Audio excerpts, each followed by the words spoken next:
안녕하십니까. 행복한 아침 이재용입니다. 안녕하세요. 정예인입니다. 오늘은 3월 17일 화요일이고요. 우리 대한민국의 수도 서울이 글로벌하게 전 세계에 인정받는 도시가 됐다. 이런 확실한 또 근거가 있다고 합니다. 네, 맞습니다. 최근 영국의 한 매체에서 세계 주요 도시의 문화, 생활 매력을 종합적으로 평가해서 그 순위를 발표했는데요. 서울이요.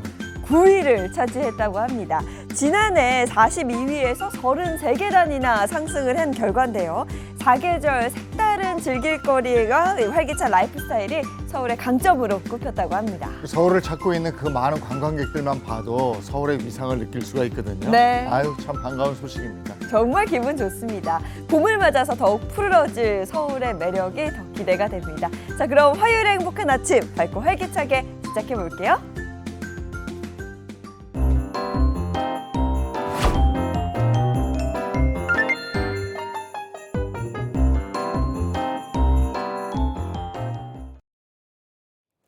화요일에는 어떤 소식이 들어와 있을까요? 모닝픽부터 시작하겠습니다. 손석구 평론가와 함께합니다. 어서 오세요. 안녕하세요. 안녕하세요. 오늘 모닝픽은 어떤 소식 들어와 있습니까? 네, 사립대를 중심으로 한 대학 등록금 인상 여파로 지난해 교육물가 상승폭이 15년 만에 최대치를 기록했다는 소식 먼저 전해드립니다. 교육부에 따르면 지난해 4년제 일반 대학과 교육대학 193곳 중에서 70.5%인 136곳이 등록금을 인상했습니다.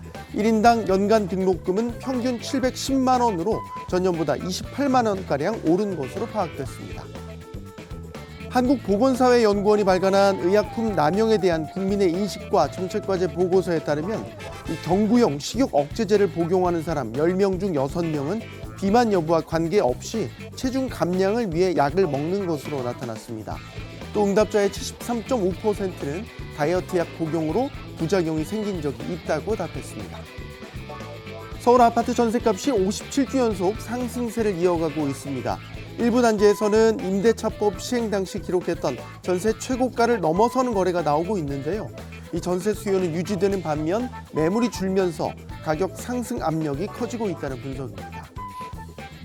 지난달 서울에서 10년 이상 주택 장기 보유자들의 매도 비중이 2020년 6월 이후 가장 높았던 것으로 나타났습니다. 그 원인이 뭔지 확인해 보겠습니다. 각종 가축 전염병이 유행하면서 국내 축산물 물가 관리에 비상이 걸렸습니다. 달걀값은 10개에 4,000원에 육박하고 있고 닭고기, 돼지고기, 한우까지 줄줄이 가격이 동반 상승하고 있습니다. 네, 다양한 소식 가운데 오늘 집중적으로 살펴볼 모닝픽 어떤 이야기죠? 네, 지난달 이 서울에서 집을 10년 이상 보유해온 장기 보유자들의 매도 비중이 크게 늘어났다는 소식 먼저 전해드리겠습니다. 이 법원 등기정보 강장에 따르면요, 지난 2월 서울의 집합 건물, 즉 아파트나 이 다세대 연립주택 등을 판 사람 가운데 약 36%가 10년 이상 보유한 뒤에 매도한 것으로 나타났습니다. 이는 코로나19 당시 집값 급등이 이어지던 2020년 6월 이후 가장 높은 비중입니다. 서울에서 10년 넘게 장기 보유해온 집주인들이 왜 이때 집을 내놓는 거예요? 네, 이유는 크게 두 가지 정도로 분석이 되고 있는데요. 첫 번째는 그동안 서울 집값이 크게 오르면서 장기 보유자들의 시세 차익이 커졌기 때문입니다. 실제로 서울 집값이 얼마나 올랐는지를 살펴보면 서울 아파트의 경우에는 평균 매매가가 2015년에서 2025년 사이에 약 169%가 상승했는데요. 그 이전 10년 상승률의 4배에 달하는 수치입니다. 특히 성동이나 용산, 강남, 서초, 송파 같은 한강벨트와 강남권 지역의 상승률이 높았는데요. 최근 10년 동안 상승률이 가장 높은 곳은 성동구로 208.7%의 상승률을 기록했고요. 뒤를 이어서 용산구가 196.8%, 서초구 188.2%, 송파구 184.2%를 각각 기록했습니다. 그동안 오른 집값을 반영을 해서 차익 실현에 나서는 거군요. 자, 그러면 또 다른 이유는 뭘까요? 네, 두 번째 이유는 바로 세금 제도의 변화 때문입니다. 정부가 장기 보유 특별 공제, 줄여서 장특공제라고 하는데 이 장특공제의 혜택 축소를 예고하면서 매도 움직임에 영향을 준 것으로 보이는데요. 현재는 1가구 1주택자가 10년 이상 장기 보유 거주하면 양도차익의 최대 80%를 공제받을 수 있고 다주택자의 경우에도 15년 이상 보유 시 최대 30% 공제를 받습니다. 하지만 이런 세제 혜택이 줄어들 가능성이 거론되자 혜택이 유지될 때 차익을 실현하려는 매도 움직임이 늘어난 것으로 분석됩니다. 전문가들은 특히 실거주 없이 보유만 해온 주택의 경우 세금 부담을 피하려는 매물이 더 늘어날 수 있다며 이 장기 보유자의 매도 흐름이 당분간 이어질 가능성이 높다고 전망했습니다. 네, 주택 장기 보유자들이 물건을 계속 내놓을지 그리고 이것이 부동산 전체 경기에 어떤 변화를 가져올지 한번 지켜볼 일입니다. 자, 다음 픽은요. 네, 요즘 마트에 장 보러 갔다가 깜짝 놀라는 일이 부지기수죠. 특히나 이 축산물 코너에서 한숨 쉬는 분들 많을 겁니다. 가격이 아주 많이 올랐기 때문인데요. 축산물 품질 평가원에 따르면 지난 15일 기준 달걀 10개 평균 소비자 가격 3,898원으로 1년 전보다 약 20% 가까이 오른 것으로 나타났습니다. 그러니까 달걀 한 알에 한 400원 수준까지 오르게 된 겁니다. 이 닭고기 가격도 킬로그램당 평균 6,251원으로 1년 전보다 8% 넘게 상승했습니다. 여기에 소고기와 돼지고기 등 육류 가격도 오름세인데요. 한우 1등급 기준 안심과 등심은 100g당 각각 15,000원, 12,000원대로 1년 사이 16%, 24% 넘게 올랐고요. 삼겹살과 목살, 앞다리살 등 주요 돼지고기 가격도 일제히 상승한 것으로 나타났습니다. 네, 지금 이야기를 쭉 들어보니까요. 가격이 안 오른 축산물 품목을 찾기가 힘들 정도인데요. 이렇게까지 가격이 급등한 이유, 이게 전염병 탓이라고요? 네, 이제 겨울철이면 늘 유행하는 병 있죠. 이 고병원성 조류 인플루엔자, 또 아프리카 돼지열병, 구제역 같은 이 가축 전염병이 몇 달째 잦아들지 않고 있기 때문입니다. 달걀값의 경우 이 고병원성 조류 인플루엔자 영향이 큰데요. 지난해 11월 이후 국내 가금 농장에서 발생한 고병원성 AI 총 56건으로 최근 몇 년 사이 가장 많은 수준이었습니다. 이 여파로 살처분된 산란계도 약 980만 마리에 달해서 1년 전보다 2배 가까이 늘어난 것으로 파악됐습니다. 돼지고기의 경우에는 아프리카 돼지열병 확산 영향으로 오름세를 보이고 있는데요. 올해 아프리카 돼지열병 발생 건수 22건으로 역대 가장 많은 수준입니다. 이 때문에 이동 제한 조치가 이어지면서 돼지 도축 마리수가 줄었고요. 지난달 도축 물량도 지난해보다 15% 이상 감소해서 가격 상승 압력으로 이어지고 있습니다. 이 같은 상황에 정부도 방역 대응을 강화하고 있는데요. 농림축산식품부는 우려가 있는 사료를 폐기하고 특별 방역 대책 기간을 이달까지 연장하는 등 가축 전염병 확산 차단에 나섰습니다. 네, 축산 농가와 소비자 다 어려운 상황이네요. 잘 이겨내야 되겠고요. 오늘 여기까지 하겠습니다. 손석구 평론가와 함께했습니다. 고맙습니다. 고맙습니다.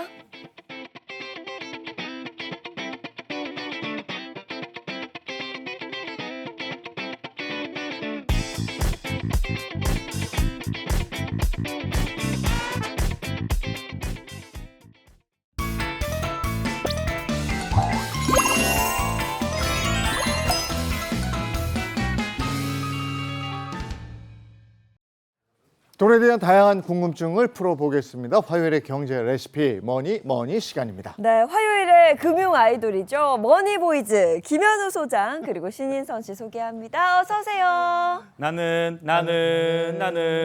시작. 나는 영원한 당신의 등불이 되리라. 여러분의 경제 등불 머니 보이세요. 잘 맞아. 아니, 아까부터 연습 엄청 하더라고요. 좋습니다. 더했네. 다행입니다. 네. 자, 근데 이런 밝은 노래와는 좀 다른 분위기의 이야기부터 해야 될 것 같은데요. 지난 2월 28일 미국과 이란 간의 전쟁이 시작되면서 정말 예상치 못한 이 변수에 글로벌 경제가 아주 큰 타격을 입고 있습니다. 우리도 예외는 아니었고요. 그러니까 국제 정세가 우리에게 이렇게 직접적인 영향을 끼치는 그런 세계화된 세상에 우리가 살고 있는데요. 이럴 때 내가 투자한 것들은 어떻게 돼 있느냐, 내가 투자한 종목은 어떻게 돼 있느냐, 요즘에 계속 널뛰기를 하니까 더 불안해하시고 그래요. 네, 맞습니다. 요즘처럼 경제 상황 때문에 패닉과 환희, 온탕과 냉탕 오가는 그런 경험을 해본 적이 없습니다, 소장님. 네. 이럴 때 어떻게 해야 되나요? 그래서 오늘 이제 머니 시간에서는 이란과 미국의 이 전쟁이 우리 일상 곳곳에 어떤 영향을 미치고 있는지, 그리고 이런 변동성 속에서 이 투자자들의 관점은 어디에 중심을 둬야 되는지 한번 차근차근 짚어보도록 알아보도록 하겠습니다. 네, 그럼 미국과 이란 전쟁이 우리 경제에 미친 영향 첫 번째 분야를 영상으로 먼저 보시죠. 네, 국제유가는 심리적 저항선인 배럴당 100달러를 넘어 장중 120달러까지 위협했습니다. 중동 사태 전 60달러대였는데 불과 열흘 사이 이렇게 폭등한 겁니다. 폭등한 유가에 조금이라도 기름값이 싼 주유소를 찾아 차량들이 길게 줄을 섰습니다. 휘발유를 리터당 1,769원에 파는 곳입니다. 지금 일부러 여기 찾아왔거든요. 단가가 싼 걸 알고 그렇게 찾아오게 됐어요. 너무 많이 올랐어요. 가격률이 있습니다. 차량이 몰리며 휘발유가 동난 이 주유소는 결국 오후 3시 판매가 종료됐습니다. 휘발유 재고가 없어요. 네, 재고가 없어요. 3, 40분 돌았던 것 같아요. 그러면 차이가 너무 많이 나니까 차라리 도는 게 더 경제적이더라고요. 휘발유 품절은 처음 봤는데. 와. 이번 전쟁으로 인해서 오. 그야말로 우리 일상도 작은 전쟁을 치르고 있는데 지금 그 상황을 보셨겠지만 주유소, 그러니까 유가가 타격을 받았죠. 그래서 주유소에 긴 줄이 늘어서 있는 모습 볼 수 있었습니다. 네, 이 국제 유가는 이제 크게 두 가지 시장에서 거래가 됩니다. 그래서 두 가지의 가격 지표가 있는데요. 서부 텍사스산 원유와 그리고 브렌트유 이 두 가지입니다. 지난 3월 9일 기준으로 미국 뉴욕 상품거래소에서 4월 인도분 서부 텍사스유 선물 가격은 전장 대비 약 14% 정도 넘게 올라서 와. 배럴당 107달러대를 기록했습니다. 그래프 보면 가파르죠. 와. 예. 장중에는 111달러까지 치솟기도 했고요. 전쟁 직전인 2월 26일 65달러 수준이었거든요. 이것과 비교하면 열흘 남짓 사이에 유가가 크게 뛰어오는 겁니다. 이 서부 텍사스산 원유 가격이 배럴당 100달러를 넘어선 건 2022년 7월 이후 처음 있는 일입니다. 같은 날 브렌트유도 이 가격이 엄청나게 올랐는데요. 14.85% 오른 배럴당 107.54달러에 거래가 됐습니다. 두 국제유가 지표 모두 이 심리적 저항선이라고 할 수 있는 배럴당 100달러를 훌쩍 넘어선 거죠. 와, 국제유가가 이렇게 치솟으면 당장 내 차에 넣는 기름값이 궁금해지잖아요. 그렇죠. 실제로 전쟁 이후에 국내 기름값, 우리나라의 기름값 어떻게 영향이 됐나요? 뭐 아시다시피 우리나라는 원유를 전량 이제 수입에 의존을 하고 있잖아요. 그 중에서도 중동산 원유, 이 브렌트유 의존도가 굉장히 높은 구조인데요. 실제로 올해 1월 기준으로 보면 국내 원유 수입의 70% 이상이 이 중동산이었습니다. 그럼 미국 이란 전쟁 이후에 국내 기름값은 어느 정도 영향을 받았는지를 살펴보면 9일 오후 7시 기준 전국 휘발유 평균 가격이 리터당 1,904원, 그리고 경유 평균 가격은 리터당 1,928원을 기록했습니다. 이게 평균이니까 이거보다 더 높은 곳들도 있는데 각각 전일 대비 8.1%, 8.5% 그리고 10.1% 올랐고요. 휘발유의 경우에는 2022년 7월 이후에 약 3년 8개월 만에 처음으로 1,900원 선을 돌파했습니다. 근데 전쟁 직후에 진짜 유가가 종잡을 수 없었어요. 어떤 때는 확 올랐다가 네. 또 이렇게 또 전쟁 금방 끝난다 이러면 또 훅 내리기도 하고 그랬잖아요. 그렇습니다. 이게 또 미국 트럼프 대통령의 말 한마디에 따라 가지고 그냥 오르락내리락 진짜 변동성이 너무 컸는데요. 트럼프 대통령이 전쟁 종료 시점에 대해서 묻자 매우 조만간이라고 답을 했습니다. 이 발언 이후에 전쟁이 예상보다 빨리 끝날 수 있겠네. 이런 이제 낙관론이 확산되면서 국제유가가 다시 크게 떨어졌습니다. 지난 10일에 국제유가는 종가 기준 10% 넘게 하락을 했고요. 전날 장중 한때 배럴당 100달러를 넘었던 유가가 하루 만에 다시 80달러대로 내려오는 급격한 변동을 보였습니다. 그런데 이 하락세는 잠깐에 불과했습니다. 이란이 항전 의지와 그리고 호르무즈 해협 봉쇄를 지속하겠다 이렇게 선언하면서 국제유가가 연일 급등해서 배럴당 100달러 선을 다시 돌파를 했고요. 미국 이란 전쟁 개전 이후 브렌트유 상승률은 무려 42%에 달했습니다. 어제도 국제유가는 상승세를 이어나가면서 브렌트유가 100달러를 넘어서기도 했고요. 네, 유가가 그야말로 너를 뛰고 있는데 이런 상황에서 우리 정부는요. 기름값 안정화를 위한 방안을 또 내놨잖아요. 네, 그렇습니다. 유가 급등에 대응해서 지난 13일부터 석유 최고 가격제가 시행이 됐습니다. 이게 법에는 있었는데 실제로 이렇게 시행이 된 거는 거의 처음이라고 볼 수 있는데요. 이로 인해서 정유사의 공급 가격 상한은 휘발유는 리터당 1,724원 이상을 받을 수가 없고 경유는 1,713원까지만 받아야 됩니다. 그리고 실내 등유는 1,320원으로 최고 가격이 지정이 됐습니다. 시행 이후 나흘째인 어제까지 전국 평균 주유소 기름값이 하락세를 이어가긴 했는데요. 정부는 이 가격 변동 상황을 고려해서 이 최고 가격을 2주 단위로 조정할 계획입니다. 다만 이 국제유가 변동은 보통 국내 기름값의 2, 3주 정도 시차를 두고 반영이 되거든요. 앞으로 국제유가 흐름에 따라서 국내 기름 가격도 다시 영향을 받을 가능성은 있습니다. 네, 소비자 물가에도 아주 큰 영향을 미치는 만큼 유가가 빠른 시일 내에 진정세를 보이길 바라겠고요. 자, 그럼 미국과 이란 전쟁이 우리 경제에 미친 영향 또 뭐가 있는지 두 번째 영상으로 보겠습니다. 코스피가 전 거래일 대비 698포인트 떨어진 5,093.54로 장을 마감했습니다. 전날 대비 12.6% 하락하면서 5,000선을 지켰습니다. 지난 2001년 미국 9.11 테러 직후의 하락폭을 넘어선 겁니다. 말 그대로 롤러코스피 장세입니다. 중동 상황 발생 이후 지난 5거래일 동안 4번이나 사이드카가 발동됐는데요. 투자 비중을 높이기 위해서 더 들어가고 싶은 생각도 있고 반도체 같은 거 들어갈 만하지 않나 이렇게 생각합니다. 네, 장기적으로 방사하면 좋을 것 같아요. 이란 사태 이후에 정말 증시가 현기증이 날 정도로 네. 위아래로 변화무쌍합니다. 그래서 롤러코스피다 이런 얘기까지 나올 정도인데 네. 정말 어지럽죠, 보고 있으면. 네. 저도 주변에 친구들 보면 스마트폰 보면서 하루는 웃고 하루는 울고 이렇게 주가가 변동되는 거 보면서 울고 웃는 친구들이 하루하루 바뀌거든요. 네. 그래서 일희일비란 말 있지 않습니까? 그게 뭔지 제대로 보여주는 것 같아요. 정말 그럴 만한 게 증시 변동성이 그야말로 역대급이었거든요. 구체적으로 정리를 좀 해볼까요? 네, 전쟁 전만 하더라도 굉장히 많이 오르면서 진짜 너도나도 주식 열풍에 휩싸였는데요. 미국 이란 간 전쟁으로 코스피는 지난 4일 역대 최대의 낙폭과 최대 하락률을 동시에 기록했습니다. 2001년 9.11 테러 때보다 그리고 2008년 글로벌 금융위기 때보다 또 코로나 팬데믹 때보다 하락률은 훨씬 더 컸습니다. 하지만 5일과 6일에는 다시 10% 가까이 반등을 했다가 또 9일과 10일에는 6% 하락과 5%대 상승.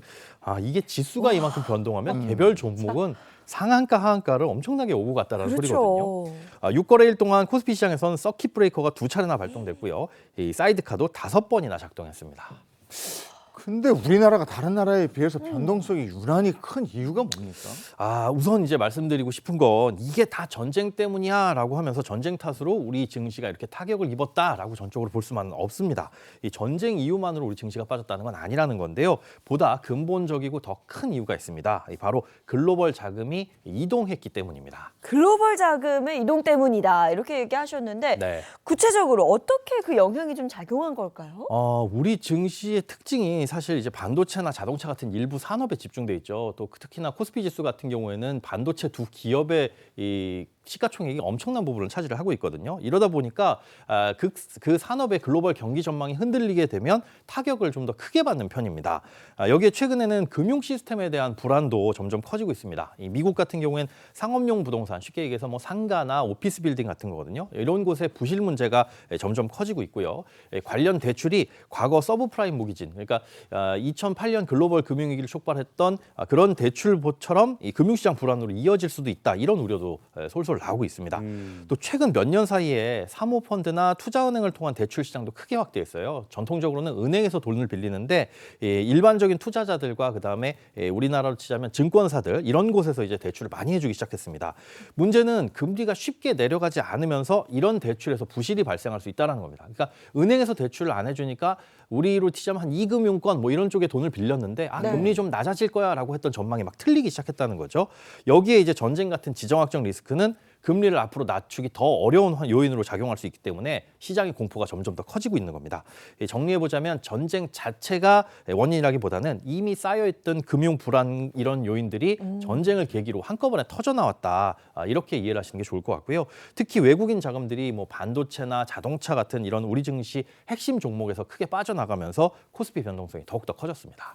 미국 이란 간의 전쟁이 빨리 종식된다고 해도 우리 증시가 변동성이 완전히 해결되지는 않는다라는 거잖아요. 네, 지금 뭐 개인 투자자들은 좀 머리가 아플 거예요. 이런 변동성을 보면서 공포를 느끼기도 하고 또 반대로 지금이 오히려 기회가 아닌가 뭐 이런 생각을 하기도 할 텐데 이럴 때 투자자들 어떤 시각으로 시장을 좀 바라봐야 할까요? 네, 앞서 말씀드린 그 금융 리스크들은 사실 이미 시장에서 계속 언급돼 왔는데 코스피 시장이 너무 좋다 보니까 묻혀있던 얘기거든요.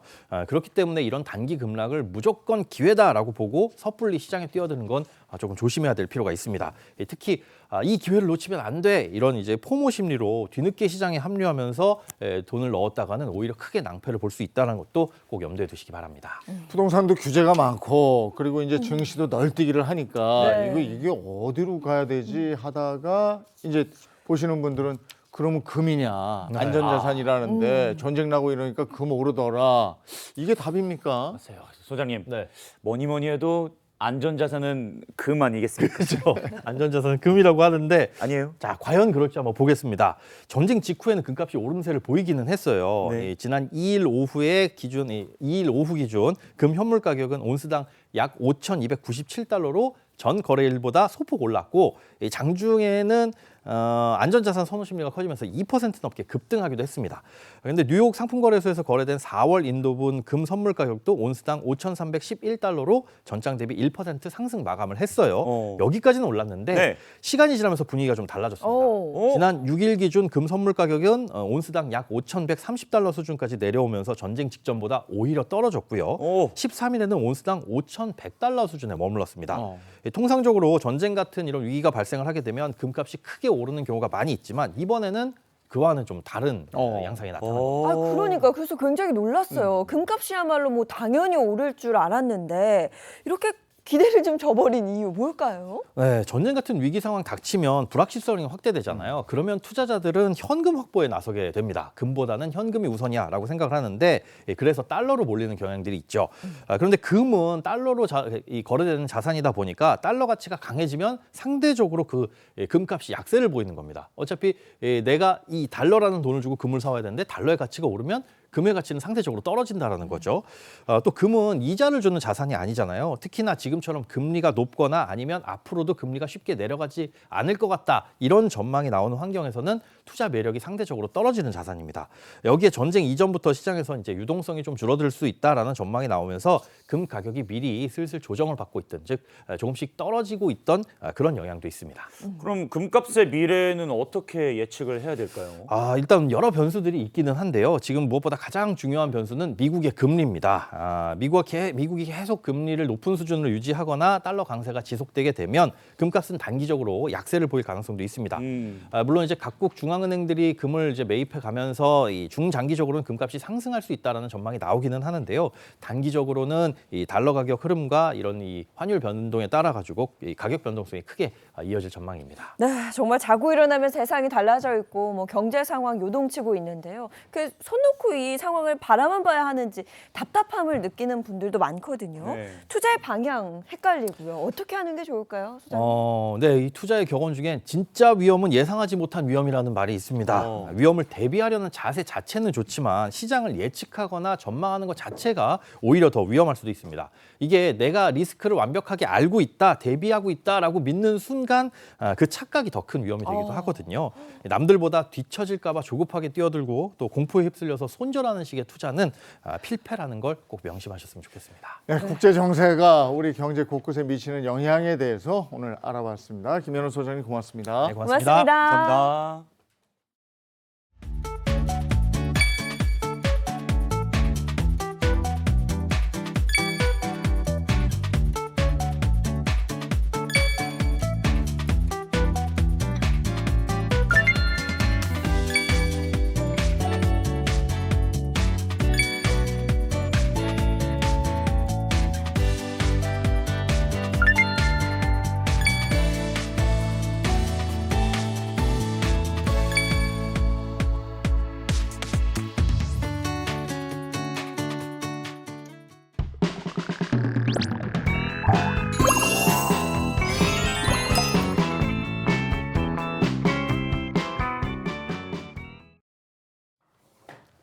네, 행복한 아침 함께하고 계신 지금 시각이 8시 30분이 지금 막 됐습니다.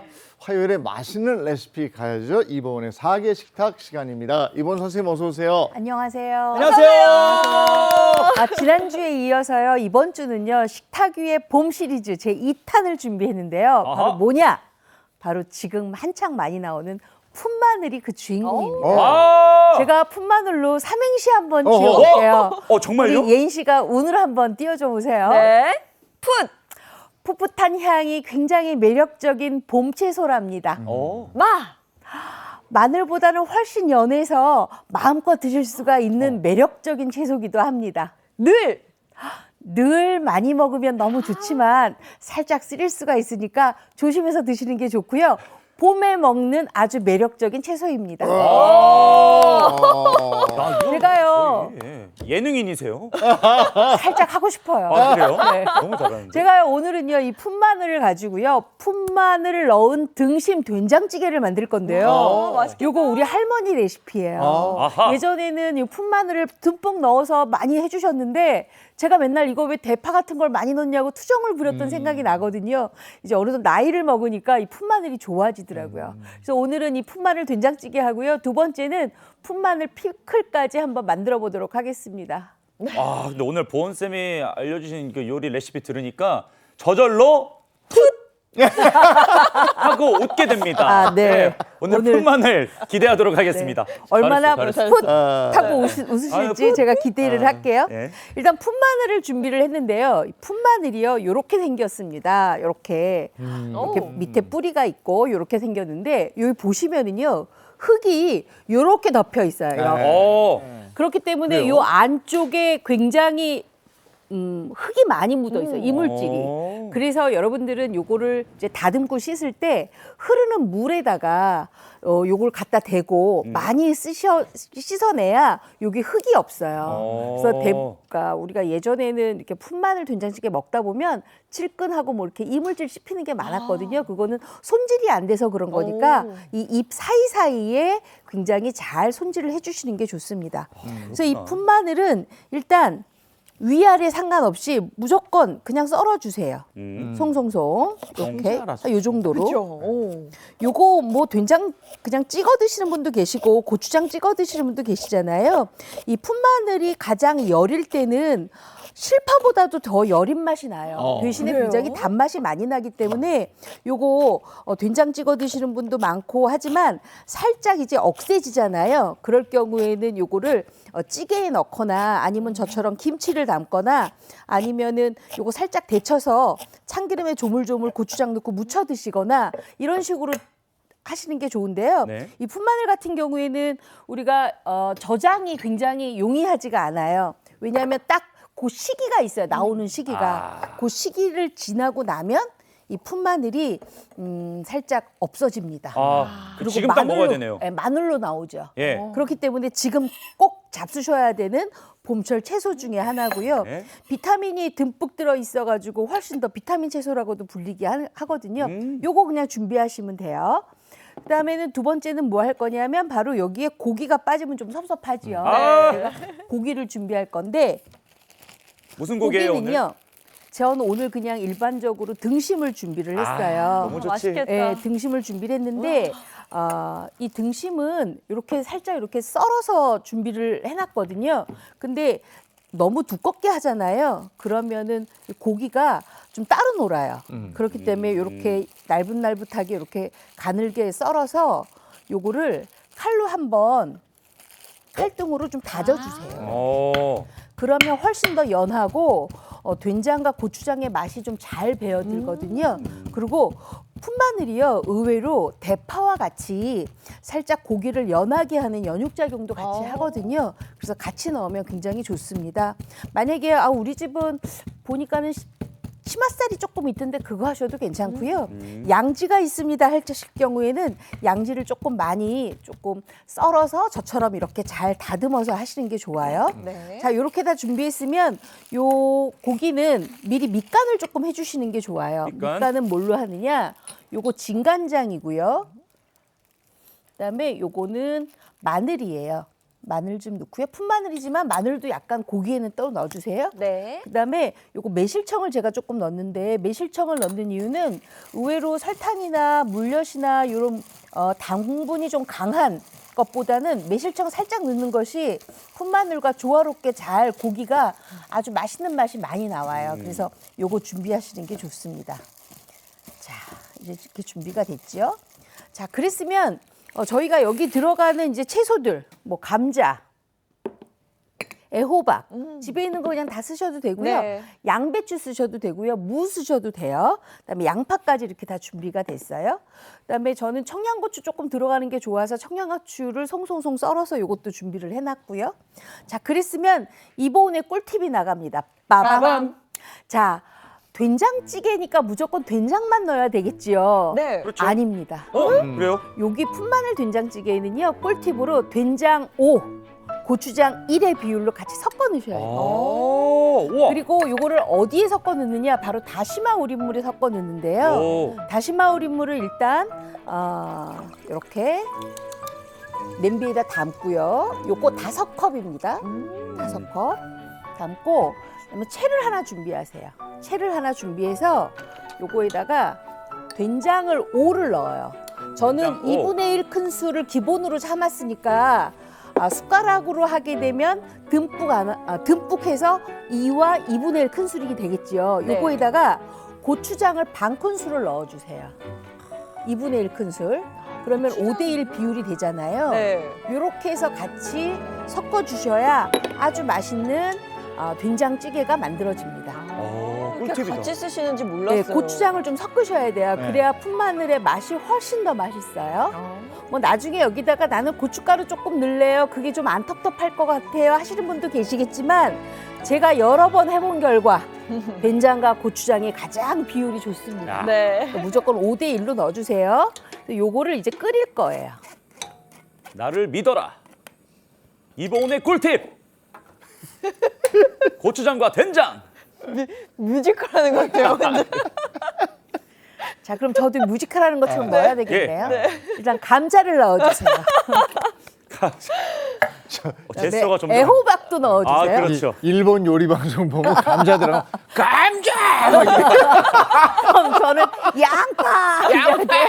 양파도 넣어주세요. 그다음에 이제 들어가야 될 게 아까 고기 준비했었잖아요. 고기를 넣어주세요. 그것도 밑간한 고기예요. 네, 밑간한 고기예요. 잘 배어 있겠죠. 그렇죠? 요거를 일단은 좀 끓여요. 바글바글바글바글. 와, 근데 향이 그냥 벌써. 왜 벌써 아유, 넘어오죠? 좋다. 오, 향이 너무 좋은데요? 오묘한 향이네요. 고추장까지 넣어. 제가 방송에서 이런 말 잘 안 하는데요. 끝내주죠. 진짜로. 지금 끝내면 안 돼요. 자, 조금 이렇게 남았어요. 막 네. 끓었을 때 이제 끓었다고 가정을 하세요. 네. 막 끓었을 때 여기에 뭘 넣느냐 하면 이제 풋마늘을 넣어야 되는데 그렇죠. 제가 요게 조금 한참 걸려요. 한 20분 정도 끓여야 되거든요. 그래서 네. 옆에서 이렇게 좀 끓여놨어요. 와, 비주얼. 와우. 와. 자, 그러면 이렇게 바글바글 끓을 때 맛있겠다. 풋마늘을 좀 넉넉하게 넣어주세요. 더 넣어요. 더 넣어요. 네, 더 넣어요. 풋풋하게 넉넉하게. 넣어주세요. 많이 넣어주세요. 너무 좋다. 와, 장난 아닙니다. 이걸 끓여주세요. 아 좋다 진짜. 진짜? 야. 자, 그리고 지금 이렇게 바로 끓일 때 우리를 뭘 넣느냐 하면 바로 청양고추를 좀 넣어주시는데요. 네. 집에 아이가 있어서 고추 좀 싫어해요 하시는 분은 안 넣으셔도 괜찮습니다. 그리고 제가 레시피에는 두부를 넣지 않았어요. 왜 두부를 안 넣냐면 예전에 저희 집에서는 풋마늘을 듬뿍 넣어서 아주 바글바글 좀 바듯하게 끓여요. 그러고 난 다음에 밥에 그거를 쓱쓱 비벼 먹었거든요. 네. 근데 두었다 먹어야 된다고 두부를 일부러 안 넣으셨어요. 두부 넣으면 쉰다고. 근데 우리는 뭐 그렇진 않으니까 네. 그때는 조금 덜 살았던 시절이니까 두 번씩 끓여 먹고 막 그랬거든요. 네. 근데 지금은 두부를 같이 넣으시는 게 좋아요. 그래서 저는 두부를 넣을 거예요. 근데 네. 지금 안 넣고 언제 넣느냐? 조금 바듯하게 끓였을 때 넣는 게 훨씬 더 맛있거든요. 이거 보세요. 이렇게. 미리 넣지 말고. 네. 와. 저거 식감이 벌써 기대가 됩니다. 그렇죠. 풋마늘 풋마늘의 씹히는 그 입에서 식감이 아삭아삭. 자작하게 기대돼요. 그랬으면 이제 넣기 시작해요. 언제? 요거 안에 보면 고기와 감자와 호박이 완전히 합일치가 돼서 국물이 다 우러났죠. 네. 그리고 살짝 풋마늘은 아삭아삭한 기운이 있어요. 그리고 요게 살짝 나른해졌을 때 이렇게 나른해졌을 때 넣으세요. 지금 이거 생방송이라 제가 조금 빨리 넣는 기운은 있어요. 네. 조금 덜 이따 넣으셔도 돼요. 이렇게 넣어주세요. 또 두부가 들어가 줘야 또 그 부드러움과 그 찌개의 조화가 너무 좋죠. 밥에 이렇게 비벼 먹어도 너무 맛있고. 두부 풋인 해주세요. 네, 이렇게 해서 바글바글 조금 끓일 거예요. 자, 그러면 이 끓일 동안 우리는 뭘 하느냐? 바로 피클 만들어야 되겠죠. 피클 만들 건데 이 풋마늘 남은 것들을 다 썰어주세요. 완전히 다 썰어서 어떻게 놓느냐? 이 볼에다가 담고 이렇게 담아요. 이렇게 다 썰어서 담아요. 이렇게 담는 이유가 있어요. 우리가 다른 것들은 그냥 작물을 끓여서 그냥 바로 붓잖아요. 네. 이 풋마늘은 그렇게 하면은 풋마늘의 아린 맛이 금방 빠지질 않아서 우리가 일주일 안에 이걸 먹을 수가 없어요. 더 오래 둬야 되거든요. 근데 요새 우리는 조금 성질이 좀 급해졌잖아요. 좀 빨리 먹었으면 좋겠어요. 그래서 어떻게 하느냐? 요거 소주예요. 소주를 넣어주세요. 요거 나중에 다 알코올기가 없어지니까 걱정하지 말고 넣으셔도 괜찮아요. 그다음에 요거 소금이에요. 풋마늘에 소금을 넣어주세요. 그래서 요거를 버무려요. 소금과 풋마늘이 그다음에 소금이 잘 버무려서 절임이 될 수 있도록 버무려요. 야, 저게 피클이 되나? 이렇게도 네. 하시는구나. 몰랐어요. 이렇게 하면 비비는 가운데서 소주가 향이 막 날아가요. 그렇게 이렇게. 살짝 절이는 거죠. 네, 선생님? 그러니까 살짝 절임도 되고 또 소주를 넣었기 때문에 우리가 약간 곰 쓰는 것도 좀 방지하고 이렇게 좀 준비하세요. 그다음에 여기에 뭘 넣느냐? 바로 요거 레몬. 그다음에 붉은 고추까지 같이 준비하세요. 이래야 좋아요. 자, 네. 그랬으면 여기에다 이제 또 할 게 있어요. 뭘 하느냐? 다시마 우린물을 준비하세요. 네.